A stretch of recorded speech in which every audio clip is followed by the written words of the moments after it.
52 minutos de las 9 de la mañana, seguimos en Cuentos Chinos, estamos con la visita del legislador Silvio Belomío, vicepresidente de la Comisión de Hacienda y Presupuesto del Parlamento tucumano.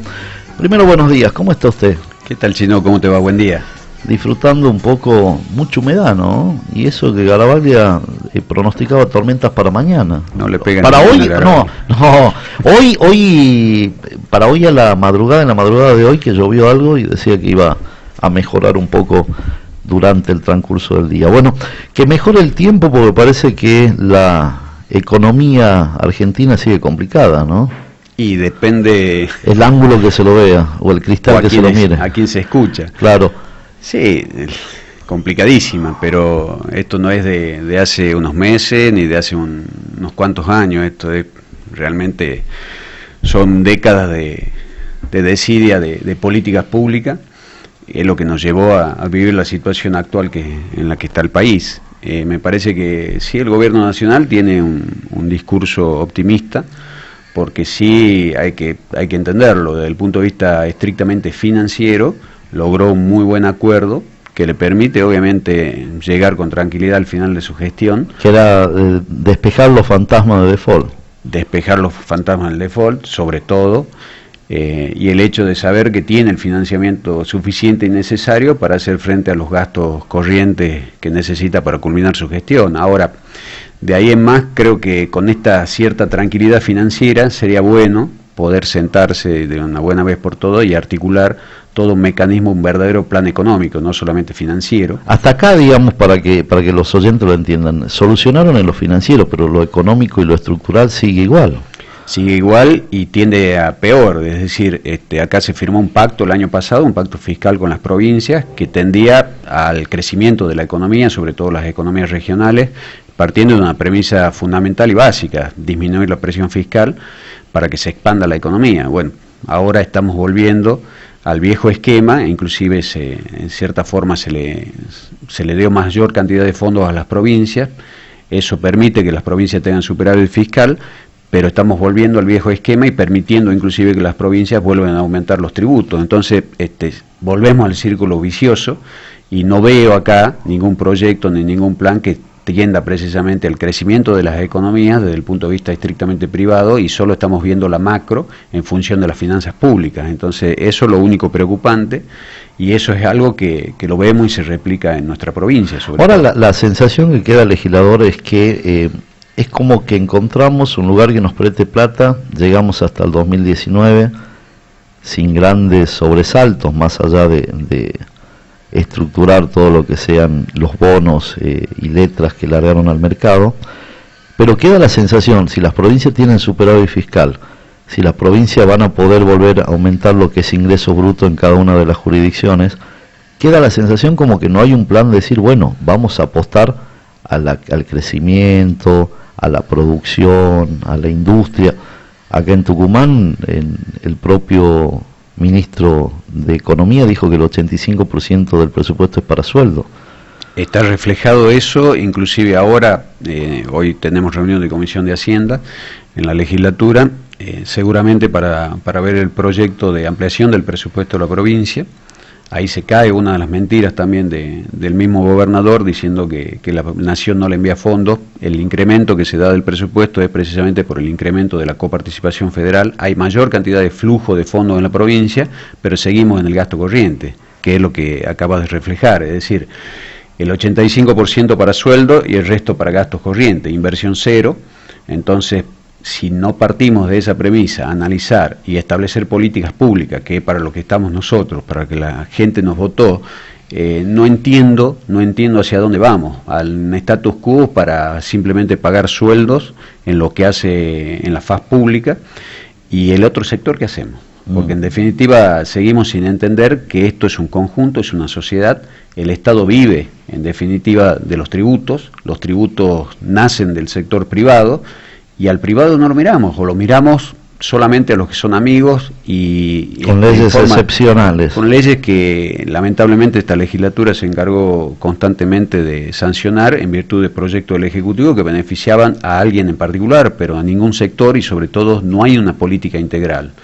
hay un pensamiento de dinosaurios, porque la verdad que es todo anacrónico, todo viejo, y ni siquiera podemos copiar bien, porque a uno no le está pidiendo que se invente nada, sino que copiemos como corresponde, copiemos modelos de éxito.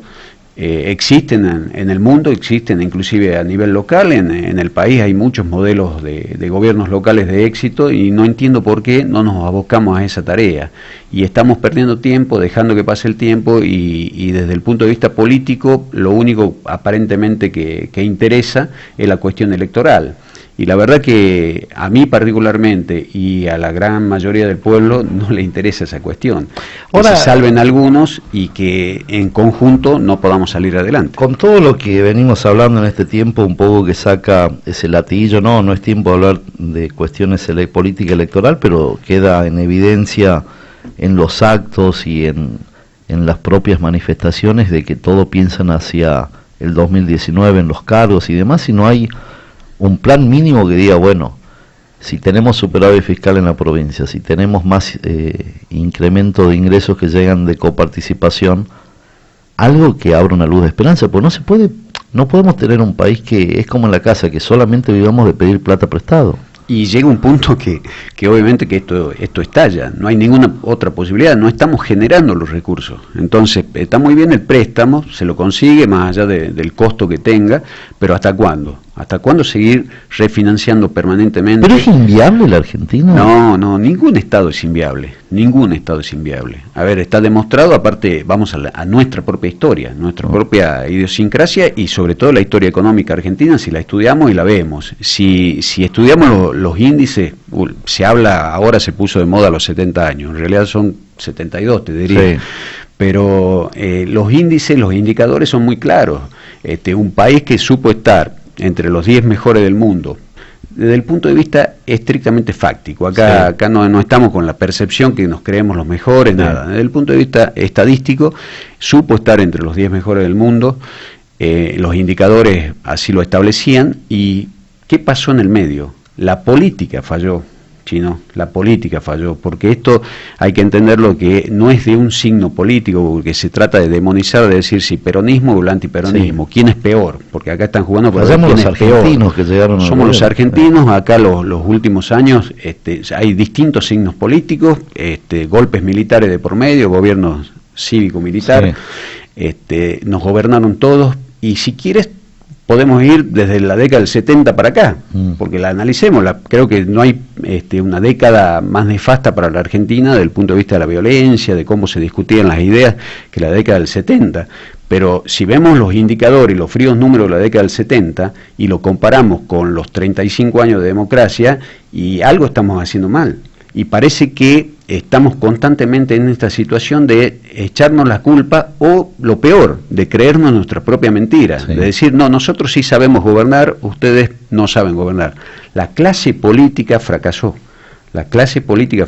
fracasó un esquema de poder, un esquema donde hoy los partidos políticos, el esquema que tienen los mismos partidos políticos es anacrónico. Tenemos que darle una vuelta a esto. Entonces, si no hay gente preparada, el artículo 16 de la Constitución establece la idoneidad. Si no hay gente preparada, que no asuma los cargos. Pero acá es una locura por el carguito, por llegar al poder. Ahora, muy bien, llegar al poder es una parte y una etapa. Y mientras tanto, ¿qué haces cuando estás en el poder? Porque hay que saber gobernar. Entonces, si no establecemos todos, ponemos las reglas muy claras y nos sinceramos de decir, bueno, alguien que venga y realmente no piense en la próxima o en su reelección, alguien que realmente diga, esto hay que hacer, no me interesa si soy simpático, antipático, si caigo mal o quiero juntar votos, que venga a hacer lo que corresponde, Chino. Yo en esto me toca ser legislador estos 3 años y me da mucha pena, muchísima pena cuando miro hacia atrás los 3 años que transcurrieron y digo, ¿y esta provincia qué hace? ¿Qué hacemos? Porque ¿qué hizo estos 3 años este gobierno? La plancha absoluta. Cuando uno va con proyectos sobre cosas esenciales, sobre lo profundo, ni se lo trata ni se discute. Ayer, inclusive, en una reunión de comisión de peticiones de acuerdo, donde se aprobaban los pliegos de algunos jueces designados, se dio esta discusión de fondo, de cuestiones de fondo, y seguimos mirando para otro lado. Entonces, la semana anterior estuvimos reunidos con un grupo de productores cañeros, también seguimos con la misma problemática. Es como una letanía, ¿no? Pero son los mismos problemas que leíamos en los periódicos cuando éramos chicos y seguimos con los mismos problemas estructurales. Como que pasaron 30, 40 años y no supimos resolver cuestiones mínimas. Es convivir con los problemas. Pero es que no nos podemos acostumbrar a convivir con el problema. El problema hay que tomarlo, hay que enfrentarlo y saber resolverlo. Hay políticas para eso está la política, porque hay gente que habla y tiene miedo de decir soy político. Yo soy político. Que haya político sucio no implica que la política sea sucia. Me parece que en esto nos tenemos que involucrar todos. Y acá vemos una clase dirigente, inclusive de organizaciones intermedias, que es patética. Es decir, se hizo muy fuerte la organización intermedia después del 2001, del que se vayan todos, y a través de organizaciones intermedias se intentó pasar el poder que tenían los partidos a ellos. Bueno, acá está demostrado, ni siquiera ellos. Y siguen fracasando, y hoy lo vemos en las fotos. Lo único que hacen es la desesperación por estar cerca del poder. No sé si tienen algún beneficio en particular, pero les encanta estar en la foto, en los eventos. La verdad que a mí me aburren los eventos muchísimo, y sobre todo mostrarse, y a la gente mostrarle la alegría que tiene quien está en el poder, con la realidad que vive el pueblo, y esa es otra cuestión. Sí, las eternas inauguraciones de lo básico. De lo básico, elemental, y como si fuese algo realmente para aplaudir. Aplaudir nada, es tu obligación es gestionar. Pero bueno, hay una confusión sobre lo que es comunicación, cómo llegar a la gente, la empatía que se trata de generar con el votante, porque en realidad ellos no lo quieren con la gente, sino con el votante, y todo esto nos hace a ser tibios en todos los aspectos, y la realidad es que lo profundo no lo estamos viendo, y por eso te insisto con algo. Desde el punto de vista a nivel nacional, yo pertenezco a este espacio político, sigo perteneciendo, trabajé mucho para que no gane el kirchnerismo, porque esta es la realidad, para buscar una alternativa. La alternativa era Macri, para eso lo apoyamos, pero la realidad es que a nivel nacional también vemos cierta desidia y cierta incompetencia de algunos sectores, y lo grave de esto es, vuelvo sobre lo mismo, está muy bien una parte de la política, la financiera. 3 años discutiendo de un solo aspecto, que es lo estrictamente financiero, pero de lo económico, de lo profundo, no estamos discutiendo, no hablamos de producción, no hablamos de un crecimiento de una economía interna. Hoy vemos coyunturalmente un dólar alto. Esto implica que muchos argentinos depositarán su dinero desde el punto de vista del turismo en Argentina porque no tienen alternativa, pero qué bueno sería desarrollar, por ejemplo, el turismo a nivel nacional y que la gente opte por quedarse en el país. Que no sea la alternativa porque no puedo salir, sino que lo seduzca. Sino que lo seduzca. Bueno, de eso, de lo básico, del hecho de decir, bueno, ¿cómo hago con la balanza comercial? Establecer todo este tipo de mecanismos. Hoy, bueno, te favorece porque obviamente se te encarece casi el doble desde el punto de vista económico la importación, pero eso no hace realmente al crecimiento de la economía local, es una cuestión coyuntural. Entonces, si no trabajamos en estos aspectos, salidas hay, esto está claro, te vuelvo a insistir, no desde el punto de vista estrictamente teórico, sino desde el punto de vista práctico.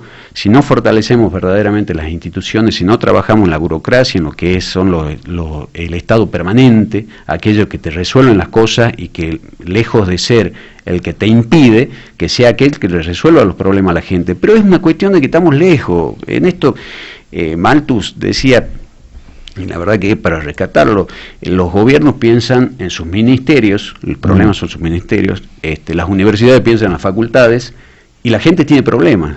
¿Quién piensa en los problemas?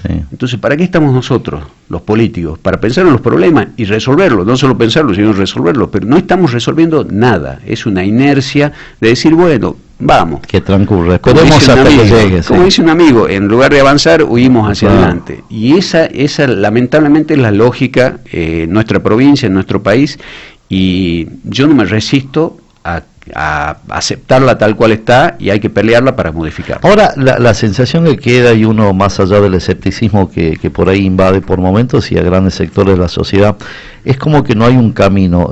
Hacía reflexión, hacía referencia a lo que sucede a nivel nacional, y quedó en evidencia que ser un exitoso empresario o un CEO de una empresa multinacional no alcanza para ser gobernante o funcionario de un país. Son cosas distintas, y en esto es la cuestión, la eterna discusión. Yo a Maradona, la verdad que pongo el ejemplo, quizás no tiene nada que ver, pero yo no le preguntaría sobre religión, economía, le preguntaría de fútbol y nada más que eso. Y que eternamente este país siempre busca modelos de éxito en un área y lo quiere trasladar a otra.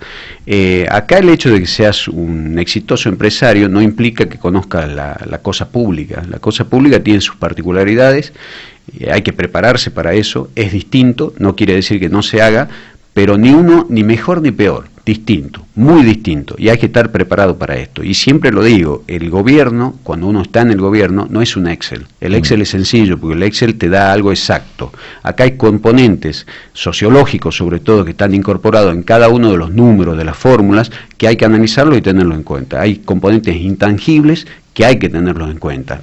Se escucha libremente a supuestos economistas ortodoxos cuáles te dicen, si esto es fácil, se arregla de un día para el otro y el déficit fiscal desaparece si matamos jubilados, echamos 2 millones de empleados públicos y listo, está así de sencillo, de un día para el otro, con decretos. Sí. Bueno, esta es la nada más alejado de la realidad. Si gobiernas un país, no una empresa. Entonces sos un demagogo que confundís también a la gente, le creás falsas expectativas y le decís esto es fácil. Fácil no es, imposible tampoco, pero hay que saber hacerlo. Te insisto con un tema. Me parece que hoy la nación mira hacia atrás y dice 3 años equivocados en este camino.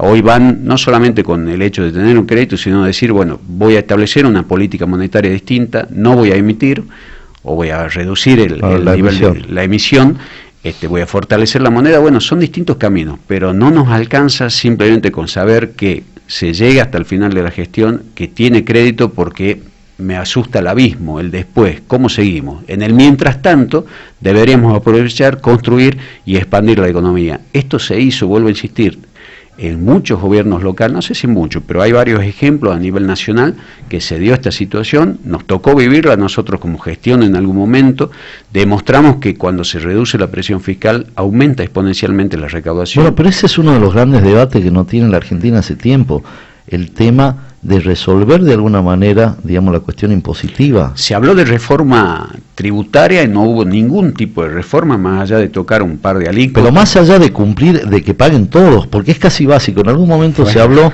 y decimos, la cantidad de plata que pierde la Argentina por la evasión. Bueno, vos fíjate que nos detuvimos estos últimos meses sobre todo en el gasto. Se habló constantemente del gasto. Yo creo que el problema no es tanto el gasto, sino el ingreso.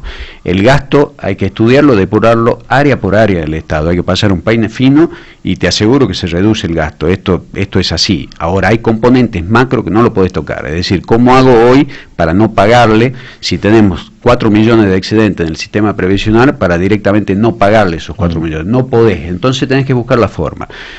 Cuando digo el ingreso, está graficado precisamente en lo que acabas de decir. ¿Cómo podés mantener una economía informal del más del 40%? ¿Y por qué se da? Que eso para que la gente lo entienda. Hay un 40%. A nivel nacional, el país es mucho más alto. Claro, a nivel nacional, un 40%, o sea, 4 de cada 10 argentinos no paga nada de tributo. Y vive de los 6 que pagan. Y compitiendo en forma desleal, porque quien desarrolla una actividad exactamente igual a la tuya, en forma informal, bueno, obviamente tiene una posición de desigualdad con respecto a vos. Claro, pero recibe beneficio porque lo que te cobra de impuestos se lo guarda en su bolsillo. ¿Y qué hace el Estado? Generalmente las administraciones. Voy al que está inscripto. Lo busco al que está inscrito. Claro, lo sangremos al que está, al que paga. En nuestra provincia, por ejemplo, yo creo que ahora se va a poner de manifiesto, inclusive cuando discutamos el presupuesto, que Tucumán va a intentar no caerse del primer lugar del ranking de presión fiscal a nivel nacional. Lo vemos a nuestro gobernador, que está muy enojado aparentemente con el presidente y tiene manifestaciones en contra de las políticas nacionales, pero no dice nada de la política provincial. Entonces, si nosotros, hoy, ¿cuál es el problema que tiene Mansur, en este caso en particular, y lo quiero personalizar? Llevó ingreso bruto al 5% como alícuota general. No existe eso en otra provincia, solo en Tucumán. El año pasado, en el mismo momento que se sancionaba y aprobábamos el pacto, en ese mismo momento se lo estaba violando el pacto fiscal. Entonces, vamos a poner blanco sobre negro. Y va para que escuchen todo el farmacéutico. No, el farmacéutico es gravísimo lo que está ocurriendo. El tema de los otros servicios, que le aumentaron la alícuota y que quedó en eso. Pero no solamente que se le aumentó la alícuota. A ver, y si aumentás a farmacia, terminan pagando a lo que dicen defender, jubilados, gente que no tiene obra social, porque va y paga mucho más porque lo trasladan al precio. Pero llama la atención de funcionarios que están en áreas sociales, que son muy rápidos para mandar tweet y escribir estupideces, pero no para resolver cuestiones de fondo. Si vos estás en un área social y precisamente no estás viendo la problemática de quién te está a quién tenés quién te está, claro, quién te está dando los medicamentos, te está proveyendo los medicamentos. Están todas las farmacias, la gran mayoría fundidas, excepto 3 que tienen una competencia también desigual con el resto, porque hay una en particular que compra directamente en droguería, en los laboratorios, evita la intermediación de las droguerías, y hoy esos señores están desamparados y nos fijamos solamente en el artista que viene a tocar en el septiembre musical, y bueno, algo está fallando, Chino. Algo no lo entendemos. Y cuando decimos el artista, que esto es lo nuevo que pretenden tratar, los artistas que vengan al septiembre musical no pagarán renta. Es lo que se pretende, pero cuando todos los artistas tucumanos y cualquiera paga renta. Ahora el que viene de afuera no lo va a pagar. No está mal que el artista no pague si es una política. Ahora, si solo algunos, y ni siquiera nos fijamos en lo nuestro, en los artistas provinciales, lo mismo ocurre con el centro cívico, es decir, aquellos que las empresas, que no creo que sean pequeñas empresas, pymes o cooperativas las que construyan el centro cívico, tienen una ventaja comparativa, no van a pagar impuestos provinciales, como se le dio con nombre y apellido, como ocurrió con el Sanatorio 9 de Julio, con Arcor, ningún chiquito. Claro. Entonces, si no entendemos que más del 97% le damos trabajo y no le cobramos empleo, lo generan las pymes, las micropymes. Si no vamos y trabajamos sobre esa lógica, ¿qué lógica estamos esperando? La lógica de creer que va a llegar una salvación desde el exterior y de repente van a venir grandes inversiones, eso no existe, no trabajamos sobre lo nuestro, no entendemos nuestra idiosincrasia, nuestra lógica. ¿Cuánto queda el presupuesto con esta ampliación de la provincia? Y se aumenta, en principio se aumentaría en más de 9.000 millones de pesos. ¿Por qué se aumenta? Porque reciben más recursos de la nación. Pero lo dicen los fundamentos, ni siquiera inventan, porque por lo menos uno diría, estos chicos, ¿cómo es eso? Porque no, esta cosa, esta bipolaridad provincial y esta provincia dual que uno no sabe bien dónde está, si en la provincia de obra faraónica como el centro cívico y que se caen los puentes, 12 puentes, no uno, 12 puentes se cayeron en estos últimos tiempos, pero puentes nuevos, o sea, ni siquiera estamos hablando de que son puentes los viejos permanecen. Del Imperio Romano, que eso gozan de muy buena salud, no, del kirchnerismo, ¿sí? Que se hizo esas obras que se realizaron acá en Tucumán, 12 puentes se cayeron, por diferentes motivos, por lo que fuere. Si estamos pensando en obras faraónicas, no vemos eso, ni siquiera levantamos esos puentes que están caídos. Si no vemos lo básico, lo elemental, si vemos una provincia que está inundada a través de los líquidos cloacales, explotan las cañerías con agua potable inclusive, estamos viendo lo básico. Si se detuvo la provincia los 12 años del kirchnerismo en el cordón cuneta, Mansur se detuvo en eso, no hizo ni un cordón cuneta siquiera, no hicimos obras de infraestructura. Si no entendemos que no invertimos en estas cuestiones esenciales, básicas, ¿cómo querés que crezca la economía? ¿Cómo querés que se expanda la economía? A mí me hablan inclusive, dice, qué bueno el turismo en Tucumán, impresionante lo que creció, porque tenemos más vuelos para que el tucumano se vaya.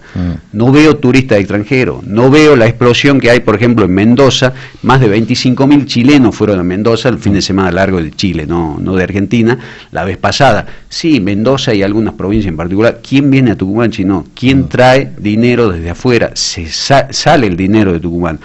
El dinero de empresarios tucumanos también se está invirtiendo fuera de las provincias. No pueden invertir más acá, excepto algunas actividades que es imposible trasladarla. El citru, ¿qué le da la provincia al citru en particular? Claro. ¿Cuál es el tratamiento específico que le da? ¿Qué camino le prepara? Claro. Vamos a hablar de lo básico. ¿Cómo hace la gente para trasladar la mercadería?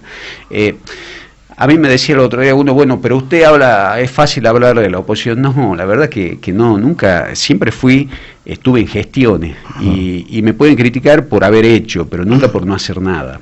Y acá esta provincia me encantaría que esta gestión se equivoque por lo menos. Ni se equivoca, no hacen absolutamente nada. Entonces esto es lo que a uno lo enerva, lo pone mal y decir, bueno, echarle la culpa al presidente. No, por favor, no, quedemos en esa cuestión, en esa cosa tan chiquita, y vuelvo a insistirte con un número que es macro. Las provincias tienen superávit gracias también al mecanismo que se modificó a nivel nacional, el mecanismo de distribución de coparticipación. Que también hay que decirlo, algo que es por ahí queda perdido, no es que no le den plata, no es que la plata de los que viene de coparticipación la generan los porteños, plata de los argentinos. Mira, es esto otra es de una la discusión que también.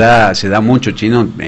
Hoy tengo la gracia de estar haciendo una maestría de políticas públicas en una universidad que es de Buenos Aires, en la Austral, y son discusiones que se dan en forma permanente porque se da mucho del centralismo, esta cuestión del centralismo culpa del falso federalismo, sí. Porque en este país, que desde el año 94 tiene un mecanismo donde las decisiones más importantes se toman en el Senado, y Buenos Aires tiene solo tres representantes, igual que todas las provincias, sobre 72, ¿sí? Entonces vos decís, algo está fallando, porque me parece que está bien el tema de los porteños, y ellos pretenden el centralismo que se da casi en forma automática y lógica en este país, pero si el problema son los federales y son las provincias. Son las provincias que no defienden a sus provincias. No defienden lo suyo, y los otros días precisamente se dio un contrapunto con uno de los profesores, de los disertantes, y la discusión, la coparticipación se lo toma como si fuese un recurso federal. No es federal nada, es decir, que lo recaude la nación no implica que sea propio de la nación, son facultades cedidas de las provincias. Son administradas por la nación. Son administradas por la nación, pero corresponde a la provincia, a las distintas provincias, a las 24 jurisdicciones de este país, pero no está el poder no está perfectamente distribuido. Ahora vemos una ciudad autónoma donde, por ejemplo, tiene más del 25% de su presupuesto dedicado a inversiones, a obra pública permanente, y eso cuando uno visita la ciudad se lo ve, obras de infraestructura reales. Quiero ver en el resto de las jurisdicciones si ese porcentaje se mantiene. En Tucumán no es ni siquiera el 10% de eso, no llegamos ni al 10% de lo que tiene la Ciudad Autónoma de Buenos Aires. Está todo mal distribuido, y para colmo con un esquema tributario perverso que va en contra de cada uno de nosotros, porque al único que apunta es al consumidor.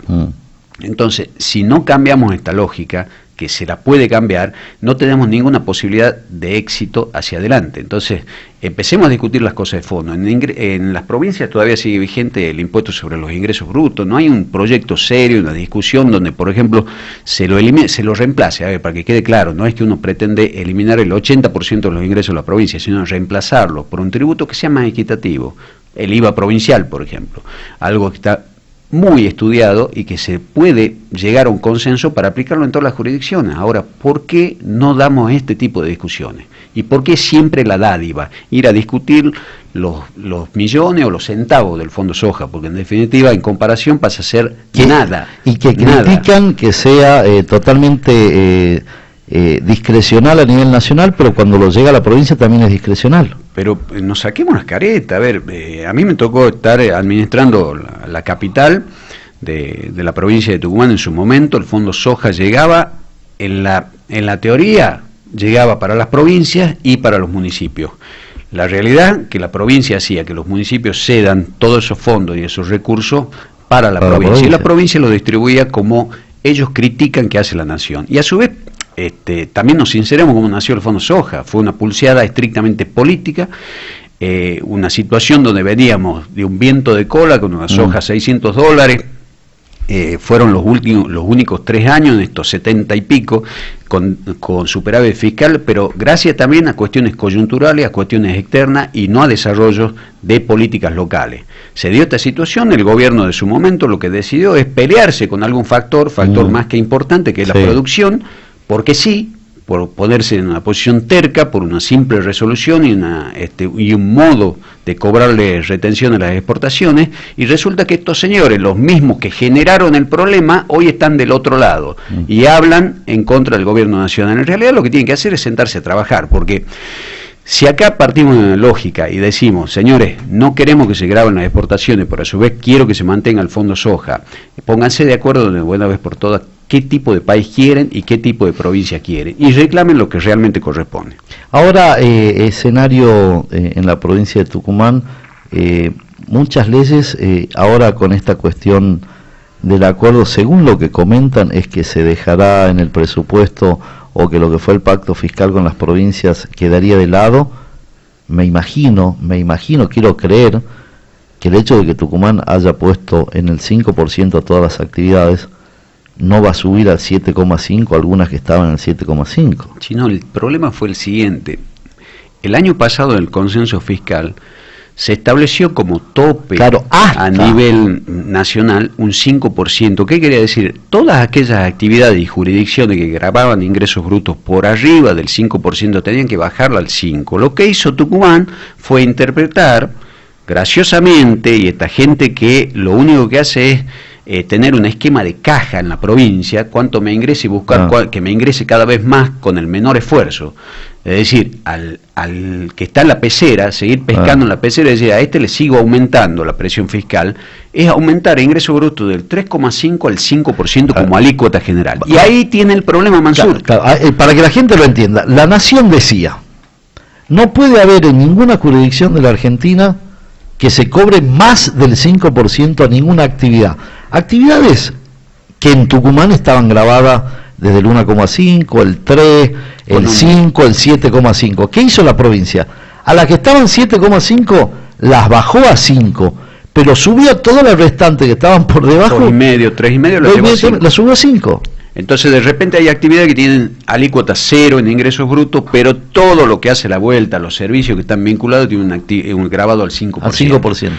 Entonces, no hay política fiscal, no hay políticas. Ahora, ¿qué va a suceder? Porque cuando le liberen, ¿la volverá a las que estaban 7,5 al 7,5? No hay chance. Es decir, hay algunas cuestiones. ¿Qué es lo que dice en principio el borrador que está del consenso, el nuevo consenso o el nuevo pacto fiscal a nivel nacional? Lo que se dice es, bueno, lo que se pensaba establecer en forma decreciente o constante la disminución de ingresos brutos, frenemos esta disminución. El problema que tiene Tucumán, te insisto con esto, es que algunas jurisdicciones pueden volver a cobrar, ¿sí?, lo que antes cobraban. Tucumán no puede excederse de este 5%. Está cobrando más de lo que venía. Ya no puede cobrar. Por eso la locura del señor gobernador. Entonces, uno no es psicólogo, pero sí analiza los números, sabe de qué se trata, y estas son las puestas en escena que hacen algunas provincias, como en el caso de Tucumán. En realidad, lo que está diciendo es, ¿en qué me beneficio yo de firmar un nuevo pacto fiscal? En nada, porque ya te enriqueciste en diciembre del año pasado y estableciste una alícuota superior, y esos son los recursos de más que tiene hoy la provincia, y por eso se incrementa el presupuesto de la provincia. Entonces, no es ninguna magia ni nada por el estilo. Dice, Tucumán es superavitaria. Claro, por supuesto, el gobierno de Tucumán. Sí. Ahora, en un esquema, y volvamos a lo que discutíamos al comienzo, el esquema de la provincia de Tucumán, donde prácticamente tenemos la misma cantidad de empleos públicos, privados y empleados en negro, entonces, ¿cómo puede resistir a futuro esto? No hay chance que resista. Hoy lo vemos, y se perdió la vocación en Tucumán. La gente lo que busca es el conchavo en lo político, o en lo público, buscar el carguito y quedarse en eso. Ahora, no se busca desde Tucumán precisamente generar, en la juventud sobre todo, las ansias de trabajar, de generar desde lo privado. Y si uno es pícaro, en definitiva, no mata al gallino los huevos de oro, porque si el Estado vive de lo privado, y bueno, dale más posibilidades al privado, dale la posibilidad que se expanda, que crezca, pero no estamos estableciendo política en este sentido, y esto no va por una cuestión de edades nada más, pero ve mentalidades muy viejas en la provincia. Se ve mentalidades muy viejas, discusiones totalmente anacrónicas, cosas estancas. Hay comisiones de seguridad que se crean, yo lo dije en el primer momento, comisión en la cual obviamente no integro en la legislatura, pero se habla de comisiones de seguridad y el único que va a hablar son la gente que está vinculada a seguridad, cuando en seguridad el problema no está vinculado solamente con las fuerzas, claro, está vinculado con el tipo de política que se viene desarrollando en Tucumán y la descomposición social que hay en Tucumán, como cerca del 40% de pobres. Entonces, con la desocupación que hay distintas cuestiones que están vinculadas con la inseguridad, con la droga, ni hablemos con la droga. Entonces, si no establecemos este tipo de trabajo, si las únicas reuniones de gabinete que uno ve y que sabe que se desarrollan en la Casa de Gobierno están vinculadas con alguna decisión que se toma a nivel nacional y nada más que eso, es muy triste, porque no hay equipo de gobierno. No hay equipo de gobierno y tenemos un gobernador que, bueno, que es un excelente embajador, pero que no conoce la idiosincrasia de Tucumán. Tema puntual, reunión de labor parlamentaria ahora. Sí. los temas que hay es para una sesión en la semana que viene. Seguramente, sí. Espero, seguramente se tratará el tema de la ampliación del presupuesto. Veremos qué otro tema se puede discutir en la Comisión de Hacienda para que se lo lleve al recinto. Quizá uno sea este tema de los artistas que vienen por el septiembre musical. Algo básico, elemental, pero no hay cuestiones de fondo. Ahora, ¿usted sigue con el triste récord de que sus proyectos no lleguen a comisión? Sí. Vamos a ver si a Macri como política o pretende llevar adelante a nivel nacional algo que esté vinculado con algunos de los proyectos que presenté. Es la única forma, es la única chance que tengo de decir. Pues hay que contar a la gente, se presentan los proyectos pero no lo trata la comisión. No se lo trata ni en la comisión, se lo archiva después de transcurrido un año, se los archiva directamente, pero los proyectos están y en realidad uno viene trabajando para cuando seamos gobierno chino y realmente se tenga el poder y uno tenga la posibilidad de articular políticas desde el poder y entendamos, empiece a funcionar también el sistema republicano, es decir, el poder legislativo sea realmente autónomo, tenga las posibilidades de ser un poder más de los tres que hay, que tenga la autonomía para poder tratar los temas que considere que son necesarios para todo el mundo y no solamente los proyectos del Poder Ejecutivo. Le agradezco la visita, legislador. Lo liberamos porque a las 11 tiene reunión ya de labor parlamentaria, tiene que ir al centro, queda el tirón largo, varios semáforos de por medio, así que hay que ya le agradezco. Bueno, le agradezco muchísimo por la invitación y la verdad que hace mucho que no venía, así que un gusto charlar siempre con ustedes. Pasaba el legislador Silvio Belomino por Cuentos Chinos en la Mañana, tanda y volvemos.